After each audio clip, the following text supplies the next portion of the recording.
Hello everyone, my name is Notepad Anon, and I write games for fun. So what are we doing today? Well, we're doing something a little bit different.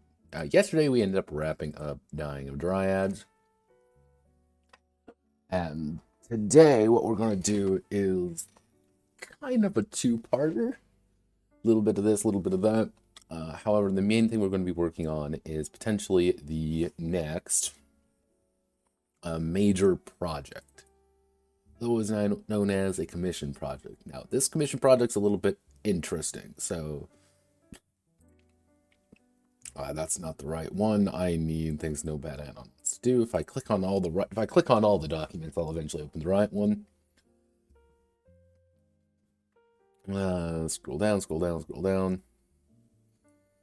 So the current schedule was this right here: Dungeon Tactics, which is a commission project. And it's interesting, to say the least. So right now, what I'm going to be doing is I'm going to be doing the kind of the preliminary for it.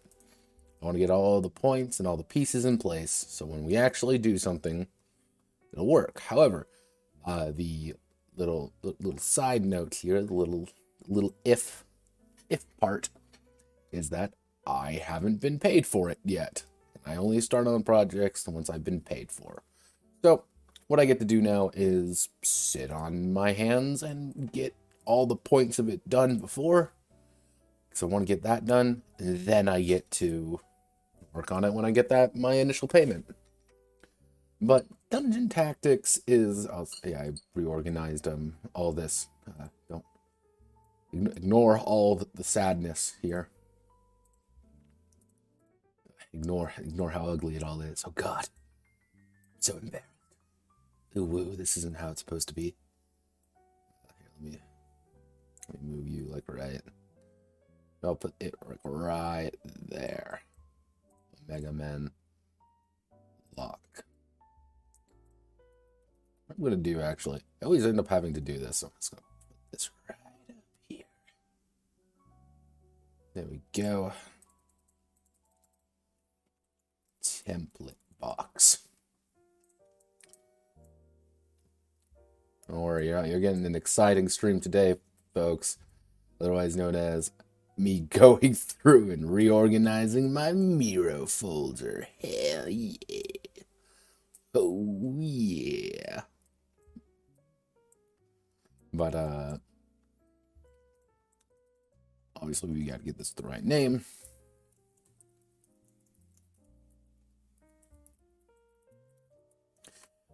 Commission. And on Luke.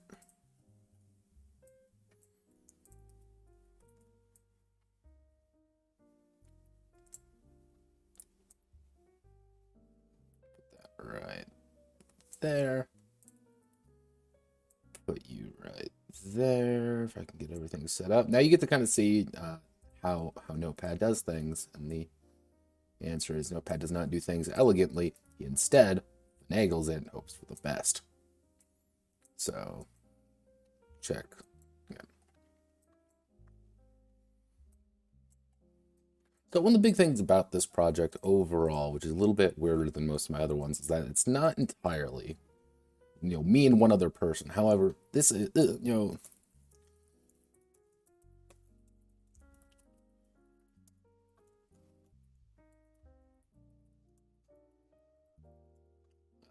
right here. So this project is actually in association with somebody else, with Stormforger Productions. Now, Stormforger is a pretty cool little company, another indie dev. Or Stormforge Productions.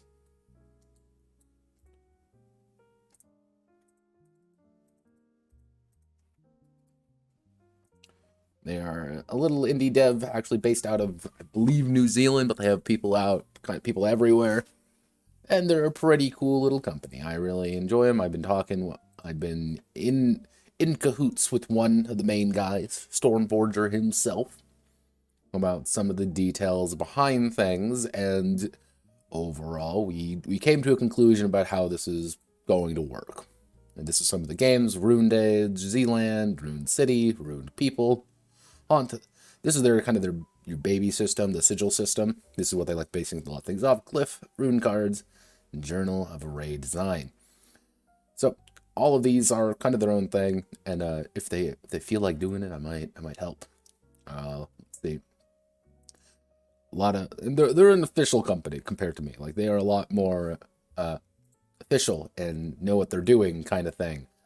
I, however, do everything solo because I am a solo operator who does solo operator things. Let's see, is there anything else? Not really. So I might be doing kind of a look into them later. But this is for them. That means I'm also going to be getting this game published, which is a little bit weird compared to my usual adventures.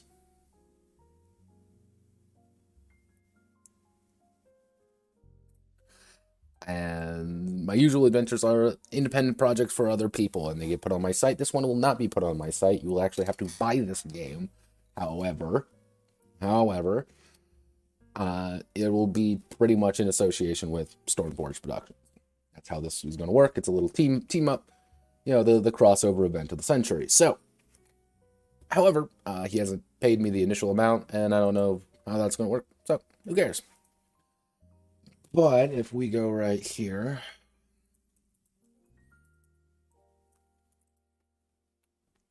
our preliminary notes. Now, there's a few key things about Dungeon Tactics, which is a little bit different than my usual games. But for long-time viewers, you may notice they're not entirely unique. Give me 1 second. I can actually pull up all the various notes he had for me, because I should have pulled these up earlier. However, I have absolutely no ability to do anything because I am an idiot. So there's that. And I can pull all these up because, well, I'm working on it. So, effectively, what Dungeon Tactics is a diceless dungeon crawler with an emphasis on player skill, tactics, strategy, low skill floor, but high skill ceiling.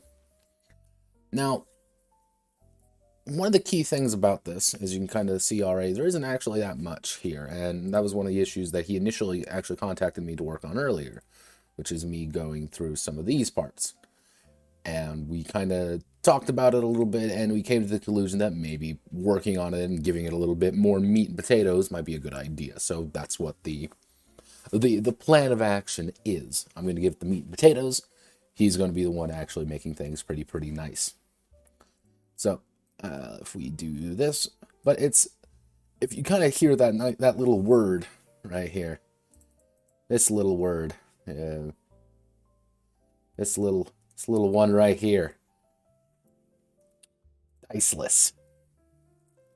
Diceless games have a unique issue to them, and I've been kind of going through this. I don't know if he necessarily wants to go like full-on video, you know, kind of board game design-esque. However, this game is going to have aspects of that. One thing I'm going to be dealing with mostly is actually Diceless Dungeon Crawler. And one of the major parts of that I'm going to be having to deal with is the idea of guaranteed actions. Now, I've talked about guaranteed actions before in a few different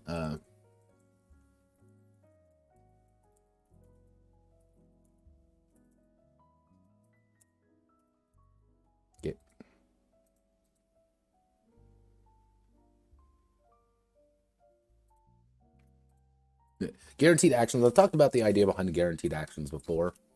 And one of the key ideas behind it is that the move that you do will be successful.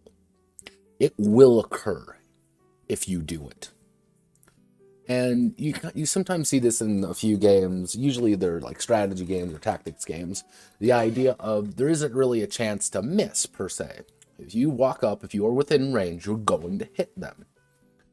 However, the goal, the tactics of it is, how do I position this person? You know, where do I put them? How do, you know, do I rush up my knight right away and he beats on one character, but he's going to be exposed there. So it's kind of that, it's a game of maneuvering and tactic and kind of preparing for other guaranteed actions against you. which dealing how this is going to be completely diceless is going to be something I want to work with. I might have to put in things that are like, hey, here's things like armor, which you don't think is... You don't realize how much little pieces adding dice brings to the table in some cases. Because even a d6 changes some of the dynamics. 1, 2, 3, 4, 5, 6. You immediately have 6 different variations that can occur. And now you can limit that, being like, okay, evens, odds. Evens, this occurs, odds, this occurs. But even then, you have different states. You have different little paths that can take with every action you take. And fundamentally, people take higher risks. I think we've all played XCOM or a game like XCOM, and it's just like, well, I have a 50% chance to hit. I need to take it because I cannot, and I'm going to lose someone, or I take it and maybe hit. It's the cost versus, I can see what it's called, and I cannot remember the name of it. I'm seeing the word. It's right there. It's, pretty much if the idea that the act of not taking it is you're losing something in general. It's it's going to bother me until I remember it. But I want to get that feeling across of you have to kind of make those decisions. But with Diceless, it becomes a little bit more complicated. It's a game now about taking your pieces, putting them in the right positions for the right moment to execute a plan. Like, all right, I can move here. I'm going to be doing 3 damage with this attack. He can move here, and he's going to do 2 damage with this attack. And that means another character is going to have to run up and do the finishing blow here. Or position A to B to C to D. And one of the other things that he made a point about was, again, these are all the classes. And as you can see, there are a few classes. Now, overall, there are 1, 2, 3, 4, 5, 6, 7, 8, 9, 10, 11, 12. 12 classes in general, all with little bit different stats, as well as little bit different weapons and armor. Now, some of these are pretty basic to kind of get the idea behind. It's like, oh, warriors are going to run up there and fight. Ravagers are going to be fighty, man. It's when you get things like spells and stuff, things get a little bit more complicated, but that's fine. I can work with that. And that's where the difficulty comes in with guaranteed actions. Is that now it's a game of how do you balance around a bunch of very different things. And what I'm going to be actually kind of consulting a lot, so we're going to actually be doing with retro pixel art.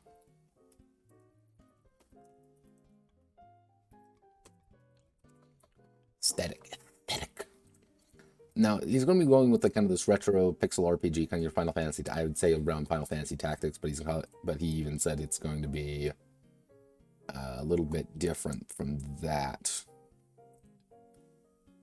I don't think I have it here. I think it's going to be I put it on the pitch instead. But, oh yeah, retro pixel art look.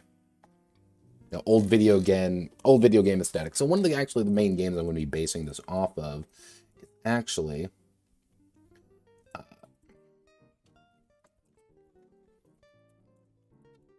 my favorite game, one of my favorite RPGs of all time, which is Final Fantasy Tactics, which I love Final Fantasy Tactics. There's a reason I wrote, Project Tactics. It's to get a game like Final Fantasy Tactics, because I love it. It's one of my favorite games of all time.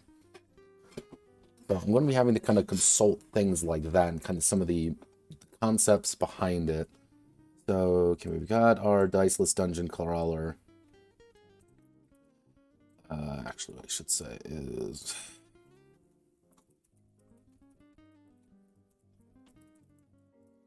characters are pseudo pre-built. And what I mean by pseudo pre-built is like the idea that it's a pre-built character. You're choosing a character. I'm playing to play the warrior, but you can kind of give them down different paths. Because if we go here, like here are all the various paths that you can go down. It's like, all right, here are primary abilities, your secondary abilities. So it's like each of these have like their own little tree. 3 passive, 5 passive. God, he needs 8 passive. Fuck me. But all of these are things that are going down the track. It's like, okay, I'm going to take a primary, I'm going to take another primary, and I'm going to take one of my dual abilities. Or take my third primary, but now I have to pick one of these up before I get a secondary. Or I can say, okay, I'm going to pick up a secondary, then I've got here, dual. Like, there's options, and that's one thing I want to get across, is that there's a lot of options to do things with. So it's pseudo pre-built, but you can kind of mold them the way you want, which does remind me of God, what's that game? Hero Quest, not Hero Quest.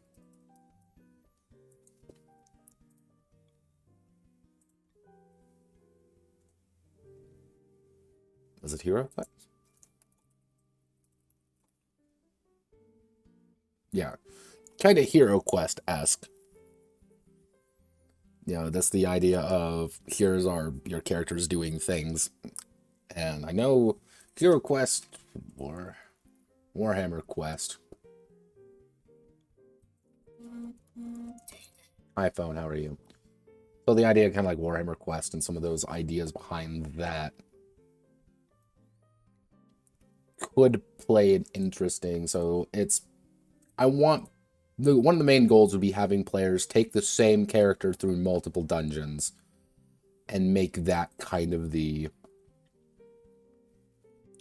thing. It's just like, okay, well, it's us, and here's my character, and here's what we're going through, and you're going through the various pieces, various parts, and it's like, oh cool, this is what we're doing. Or you can say, I don't want to do that. I don't want to bring this character along that many times, or we're doing just a one-off game.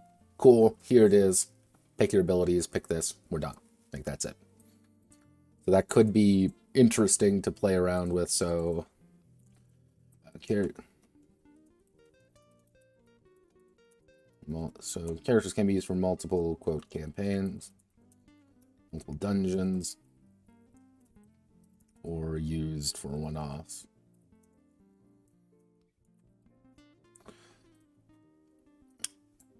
And the thing is, I'm also going to be kind of leaning into this aspect a little bit more. So let's see. One of the hardest part about this thing is going to be the action point economy. So I'm going to put an AP economy management, because again, there's going to be action points, and which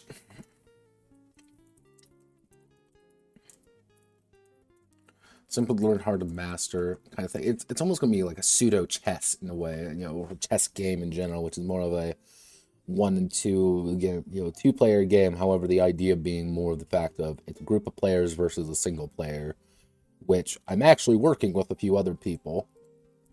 Plug, working on a few other people for a game like that, which is a card-based, which is not kind of a card-based, pseudo card-based board game thing based off a superhero franchise.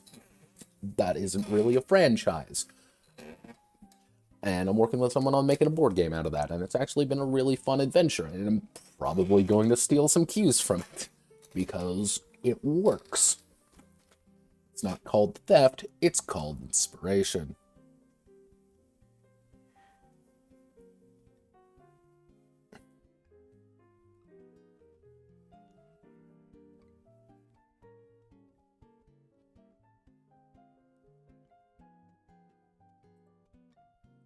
So simple to learn, hard to master. So pretty much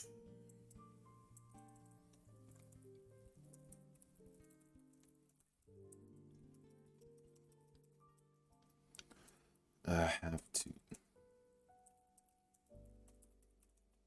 execute and reference. Now, one thing I had to note. Let me see. None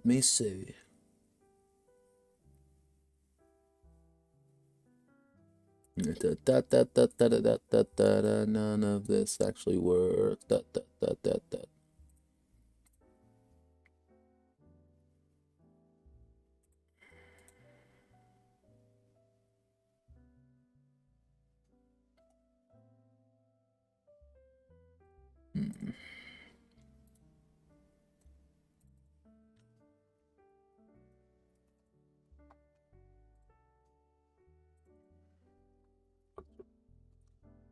one of the hardest things about this is I'm going to actually have to, if I put this right here, is you.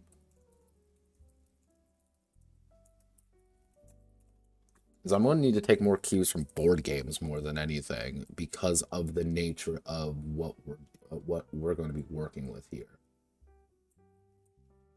And if things go according to plan, everything should work. However, it's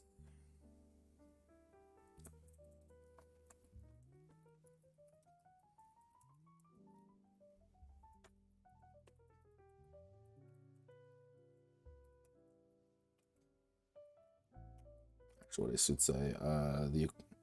The equipment conundrum. And the equipment conundrum can be split down into two aspects. It's all equipment is linear in advancement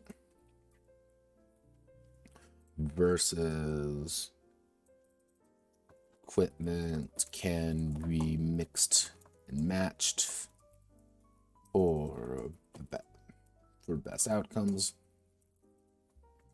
Because one of the things that was discussed with it is that you get things like this, you know, the weapon, like all of this is placeholder. So it's like, oh, hey, it's the Ravager. He gets a great axe and his armor's loincloths. Can the Ravager put on chainmail?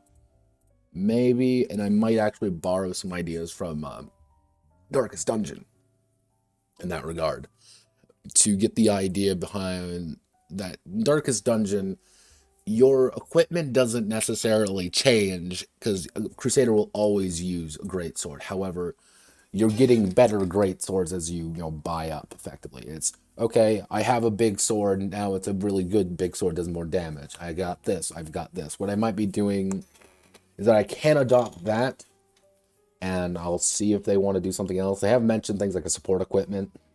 It's like, here is a health potion, here is this, which I'm going to have to take references from. And there's also a lot of bits and pieces in this game, which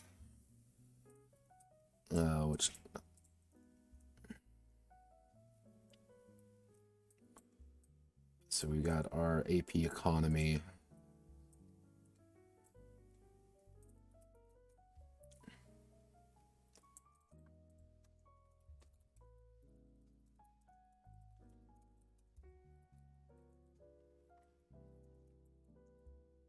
So there's a lot of bits and parts, which is kind of a weird thing for me to say, but it's the idea behind that you have a lot of these smaller pieces that fit into the bigger puzzle.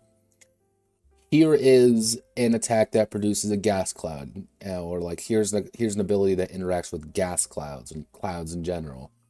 How do clouds work? This is what thing you have to do to make clouds function in that idea.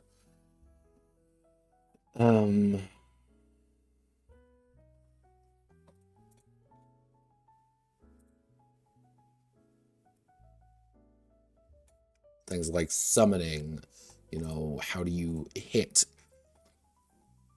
What happens if someone has a dodge ability, which is its own clusterfuck? What I may do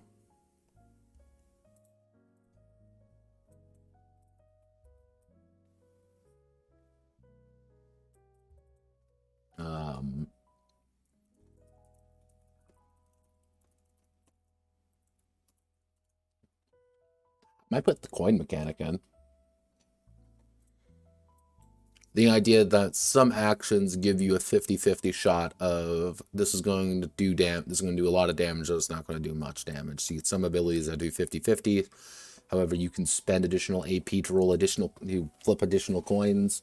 So if it's like, oh hey, this ability had, flip a coin on heads it does X, on tails it does Y, but I'm going to spend an additional AP to flip a second coin.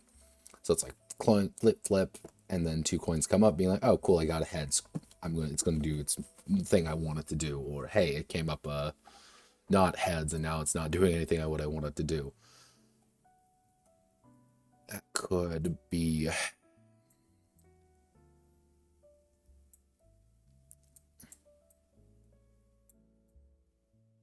That's going to be its own little thing to worry about.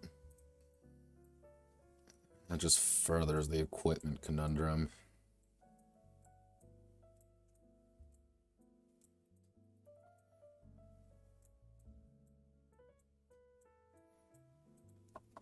Because if we do this, equipment...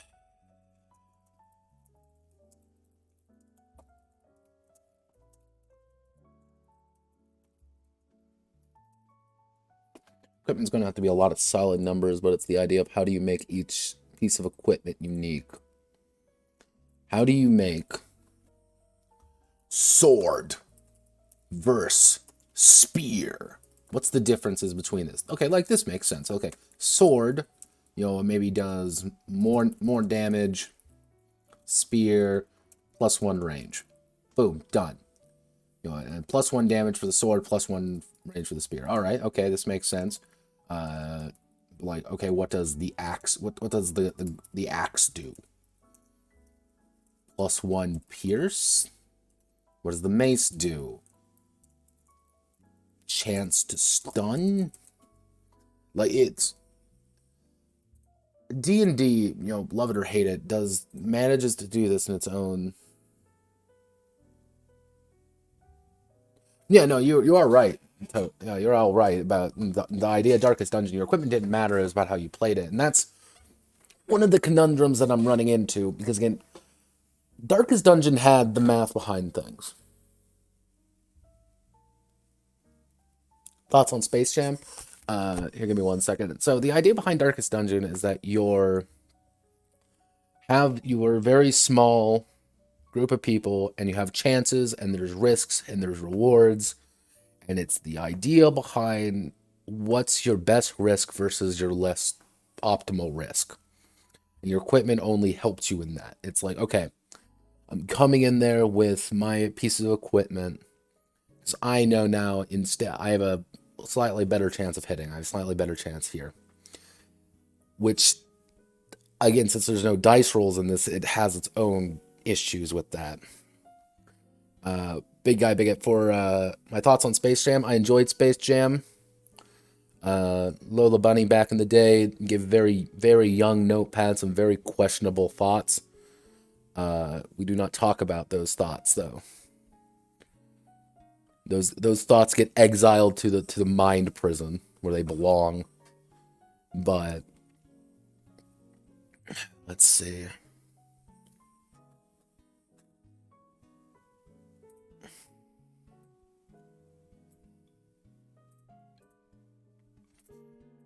Because if we do this idea that each piece of little equipment has its own benefits, we have to. Thing is, we have to account for. Let me bring up the sheet too. All of these various pieces of equipment, which maybe even don't bother with it.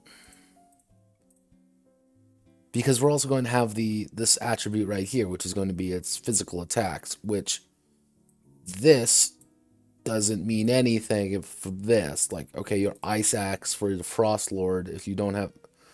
But for the Frost Lord here, your Ice Axe is only your 3rd stat, which doesn't really mean anything right now, but it's not your primary one, so it's not going to be doing that much damage anyway. So that's its own issue. All right. Let's think, Notepad. Notepad, what do you do? Yeah, something like that might work. So I have to ask the commissioner how they want to do things in that regard, because they've kind of given me a back and forth on how they want to handle it. So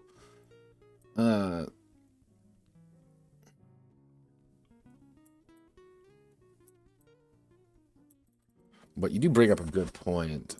Dosh to increase. Characters can be used for multiple dungeons or one-offs.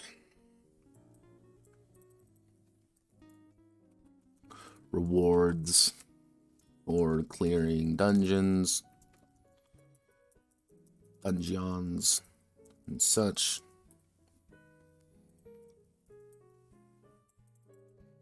Maybe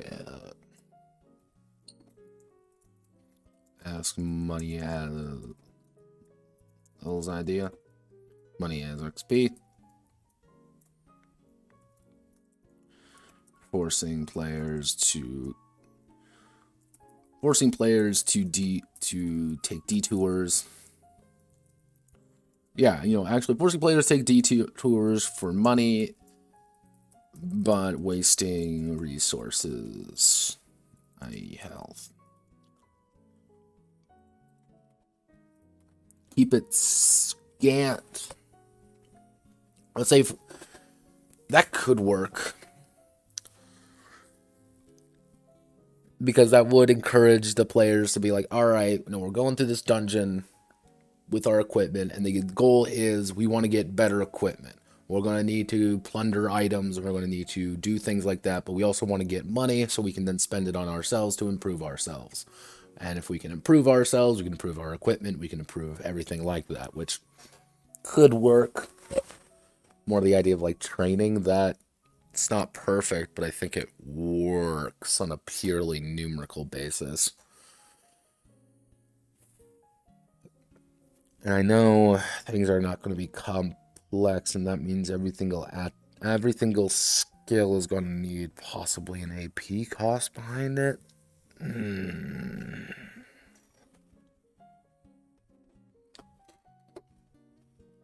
One of the key aspects of this as well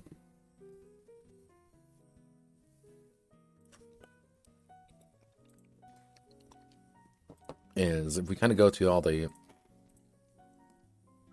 like, here are all the various classes, and one of the issues was all of these classes are based around, as a placeholder, based around Divinity Original Sin, hence data here, which oh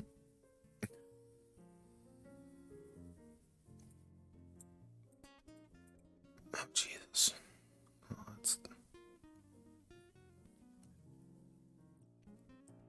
yeah, all of these are based around Divinity Original Sin, which has its own advantages.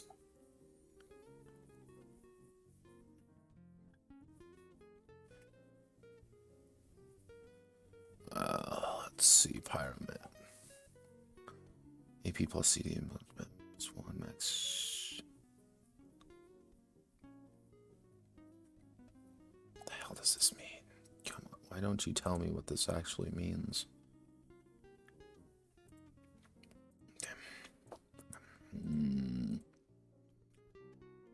Possibly steal some ideas from the board game. Not really. Actually, no, that's not really appropriate to steal it from some aspects of the, like, HeroClix concepts, but because that doesn't work. Fraggle Rock. Fraggle Rock. Okay. This is fine. I'm fine. You're fine. We're all fine. One of the issues is what I'm dealing with here is, like, again, for the, like, example of a Ravager, I thought the guy who originally was working on this had a lot more than he actually did. So you get some abilities like this. Onslaught. Attack 5 times with Astonishing Speed. Each hit deals 50% of weapon damage. Which, weapon damage, let's say, for example, and this is, so let's say our Great Axe, it does 6 damage. And obviously, but if we do that to that, it's 3 times 5, which is 15 damage. Which is good, but you're also attacking 5 times, so you get different bonuses. But one of the issues is, what do you do if it's 7 damage? Round up, round down. Which I'm probably going to have to do just like a basic round up for a lot of these, if I go on the assumption of rounding up. And you also get some other ones, like, the ones in white are the ones I made. Again, I thought they had a lot more. Is like 75% damage. Let's 75% of 8, no, of 6, 4.5. Which I don't want people to make that kind of calculations on the fly because I want this to be a snappy game. It has to go 1 to 2 to 3 to 4 to 5 to 6. It has to go real fast. It has to be efficient to make sure nobody is waiting. I do not want any time for someone to sit there and say, all right, I'm going to wait for my turn next and have like 20 minutes go by. That's not how this game can function. That ain't going to work for this game at all. We need to make sure things go fast.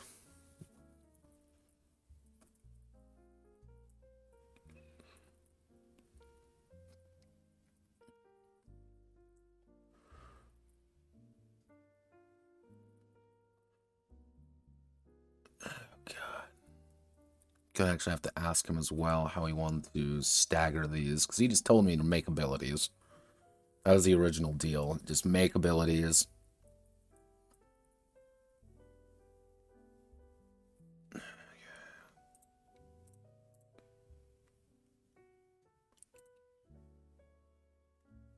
Cut 20.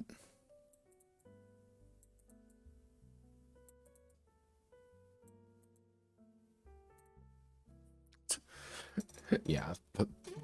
This little funny little word down here. Luckily, abilities will form the main part of the game. That ain't how it works there, matey. That is not how it works at all. Oh, no. Oh, no, no, no, no, no, no, no, no. God, I wish that were the case. Okay, let me think. What else am I looking here? So,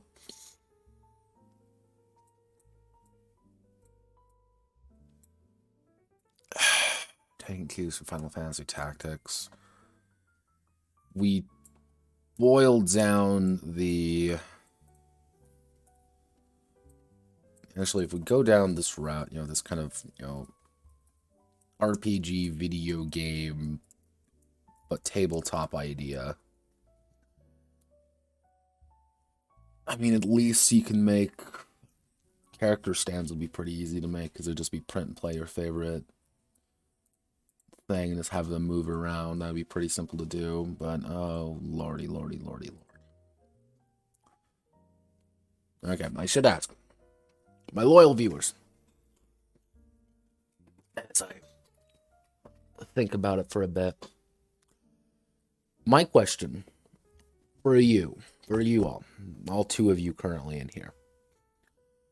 Would you play a game that is a diceless dungeon crawler effectively? First off, would you play a game that is a diceless dungeon crawler? No randomness, everything is a guaranteed action. The only thing random is what the other player, the dungeon master, I assume, is making. Is there a dungeon master? I gotta ask him about that. I'd assume so. There's no dungeon master, this is just a board game, then. He's planning on selling it as a book. So, yes, it has to be.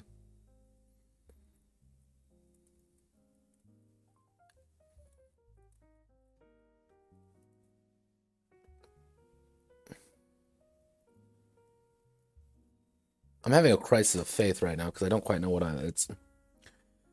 If we go into the idea, because there's an assumption that it's a grid as of right now, and that's one of the ideas that I'm going with, that it's a grid-based game. However, if it's not a grid-based game, because he just says move 5 inches, is it like a war game, maybe?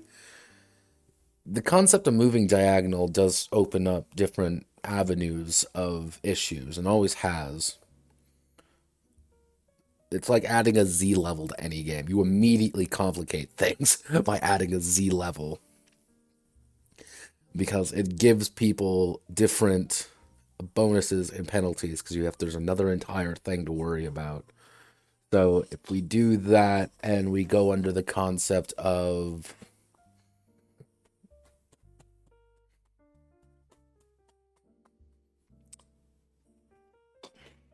does it assume squares? Do we assume squares?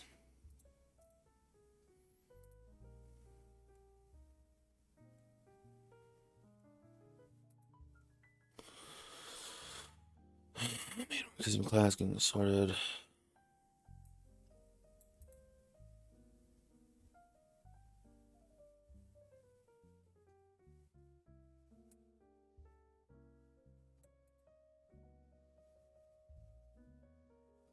Yeah, he never told me about this. Okay.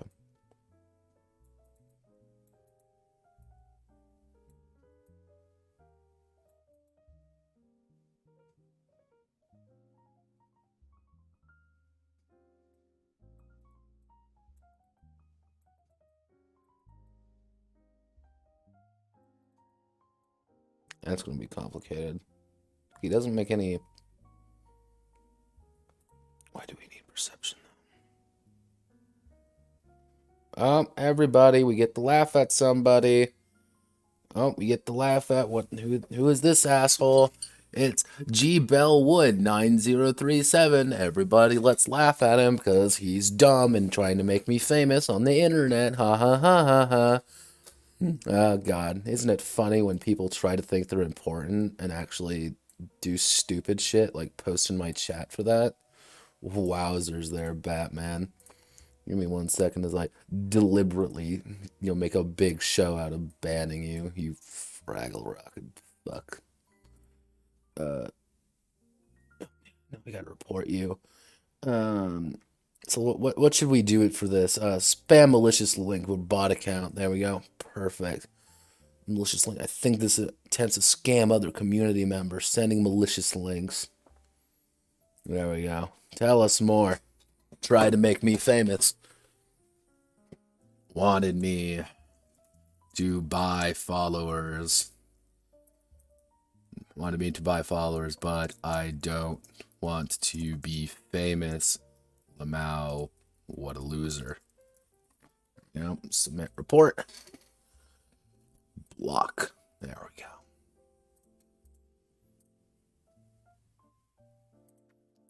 Yeah, sorry, boo-boo. Yep. Yep, we've exiled him to the Shadow Realm, where he belongs. But with that annoyance out of the way...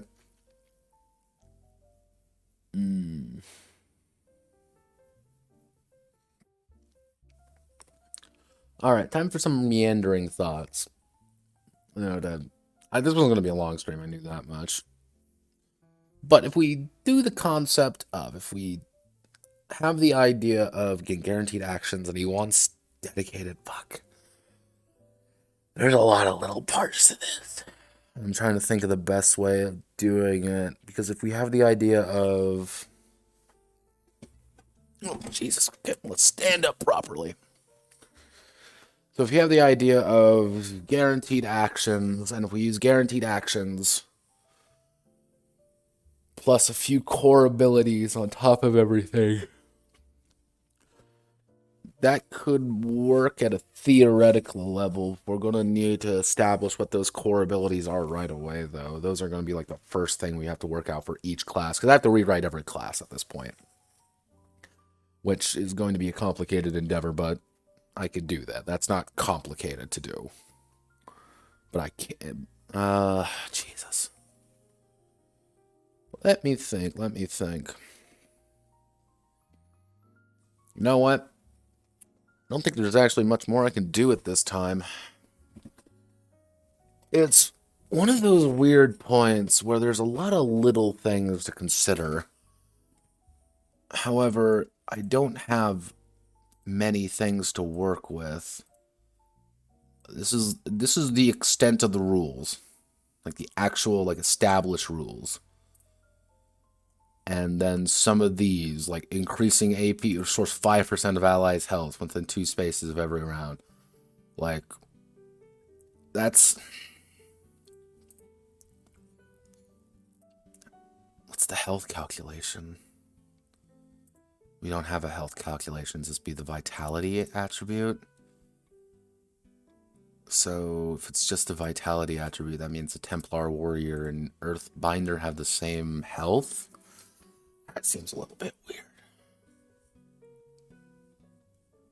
That would mean the Barbarians got less, so if we go under the idea of...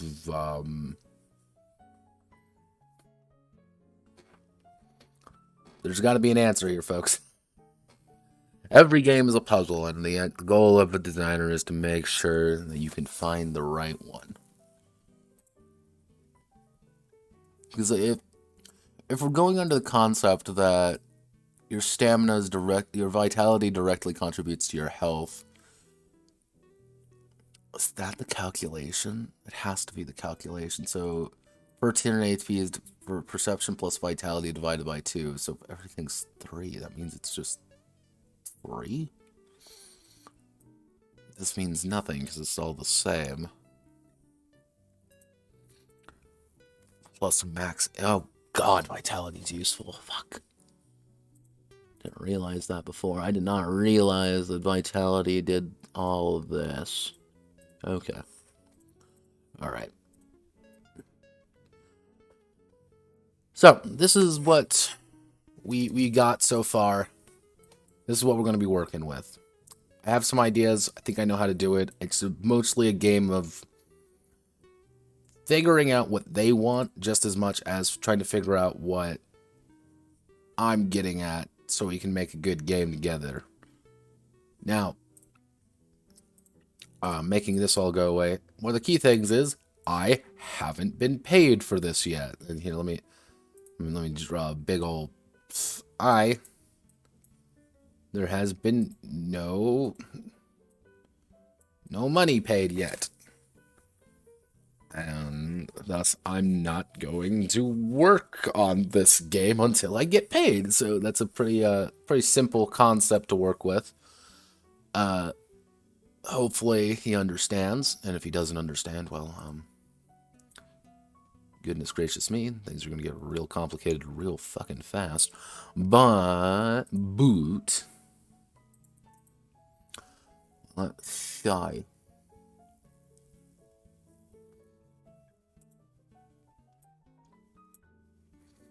Yeah. I have this set up for when we do start working on it. However, one of the other things that we're going to be working on, if that does not occur, is, drumroll please, Deep Sea Endless Voyage, which what we're probably going to end up doing is doing what we did last time with Steel Caskets, is I am going to start up a stream, and it's going to be me going through it. That'll be the first episode. Second episode will be me hammering things out to make it the way I want it. Make it the way I want to make it. So 2 to 3 episodes. We may be able to get that done by the end of the week. Even if nothing occurs, if I still get nothing from this guy, I get to move on to a Mega Man. And the Mega Man is going to be a lot bigger game. And I'm actually going to, I made a decision, an executive decision on a Mega Man, which is I'm going to be using the D2000 system again. And I think